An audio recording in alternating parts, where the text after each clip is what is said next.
পখিলাৰ কবি এগৰাকী সহজ সৰল লোক আছিল আৰু তেখেতৰ আদৰ্শ, তেখেতৰ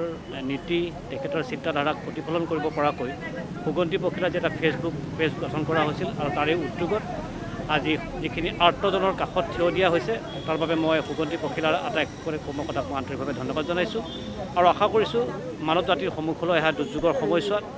গুৱাহাটীৰ এই বিশেষ স্থানৰ পৰা সমগ্ৰ অসমবাসী ৰাইজলৈ এটা বাৰ্তা যাওক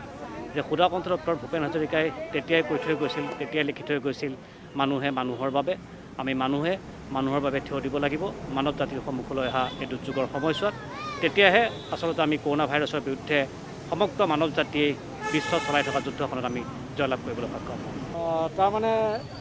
ফেচবুকৰ জৰিয়তে গঠিত হোৱা এটা গোষ্ঠী সুগন্ধি পখিলা, তেওঁলোকে আচলতে ভাবিলে তেওঁলোকৰ সদস্যসকলৰ সহযোগত যে এই অভাৱৰ এই এটা ক'ভিডৰ যিটো জটিল ছিটুৱেশ্যন, যিটো পৰিস্থিতি, এইটোত গুৱাহাটীৰ কিছু সংখ্যক সম্ভৱপৰ যিমান সংখ্যক পাৰি কিছু সংখ্যক অভাৱী মানুহক যদি তেওঁলোকে এসাঁজ ভাতৰ সহায় কৰিব পাৰে, সেইটো সময়ত তেওঁলোকৰ অন্ততঃ সেই মানুহখিনি উপকৃত হ'ব। সেইবাবেই সুগন্ধি পখিলাৰ মূল উদ্যোক্তা প্ৰশান্ত শৰ্মা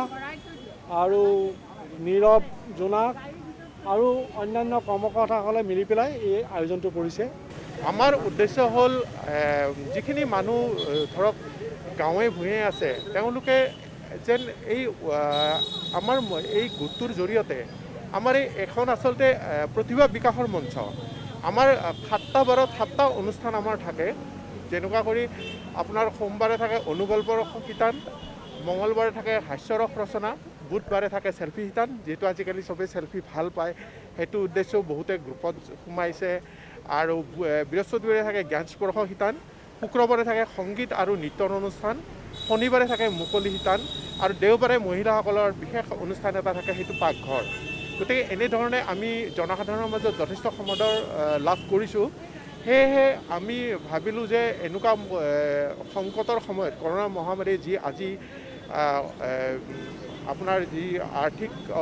মানে অনাটনৰ লগতে মানুহক যি জুৰুলা অৱস্থা কৰিছে, সেই সময়ত যদি আমি কিছু সহায়ৰ হাত আগবঢ়াব পাৰোঁ, সেই উদ্দেশ্যে আমি আমাৰ যিসকল সদস্য আছে তেওঁলোকলৈ আমি বাৰ্তা পঠিয়াওঁ, তেওঁলোকে যথেষ্ট সঁহাৰি দিয়ে আৰু এই সঁহাৰিৰ দ্বাৰাই আমি তেওঁলোকৰ দান বৰঙণি কিছু পাওঁ। সেই তেনেকেই আমি আজি 10 জুন তাৰিখ আজি আমি গুৱাহাটীত ভাবিছোঁ যিখিনি আপোনাৰ দুখীয়া লোক আছে, আৰ্তজন আছে, আমি যেন অকণমান হ'লেও সহায় আগবঢ়াব পাৰোঁ।